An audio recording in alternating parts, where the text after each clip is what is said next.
Did you ever wonder?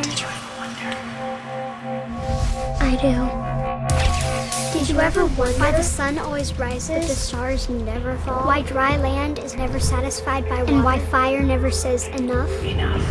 Today on Bible Wonders, I am going to take a look at Proverbs 4:23 through the end of the chapter, as it seems like it all goes together when you look at it in context, and I think it's extremely helpful in the days that we are living in. So, Proverbs 4:23, you're probably aware, I hope you are, that it says, "Keep your heart with all diligence, for out of it spring the issues of life."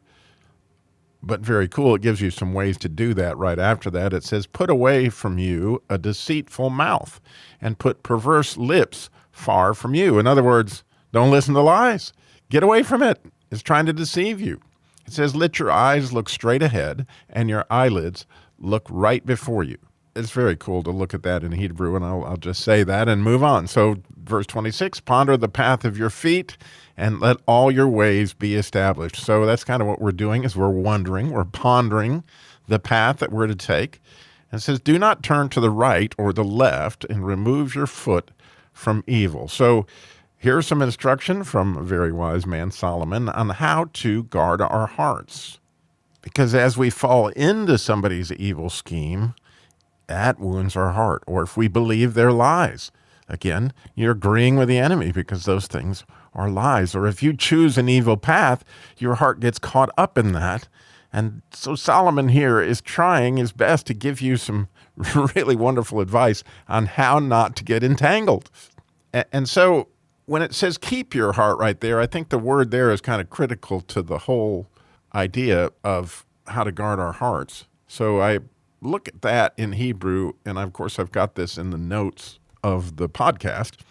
So the word is natzer, which has to do, again, with faith. That nun sound is a nun, and it has to do with faith. It has to do with a seed. So you've got something that, if you think about a seed, it's pretty tender right there in the ground.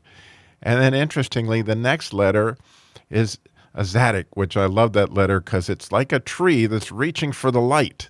So you got this little seed that's reaching for the light, and then there's a resh, which means the head of something, or in this case, taking charge of making sure that your faith looks towards the light. So if you're just looking at light, you're actually keeping your heart. So what we see later is all the things that would take you down dark paths, specifically perverse speech. So when you know you're listening to news, say, for example, and it's full of lies, wow, it's pretty hard to protect your heart.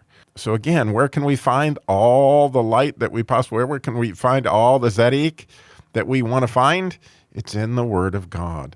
So take our faith, that gentle seed, have it look towards the light, and use that as the head of how to protect our hearts.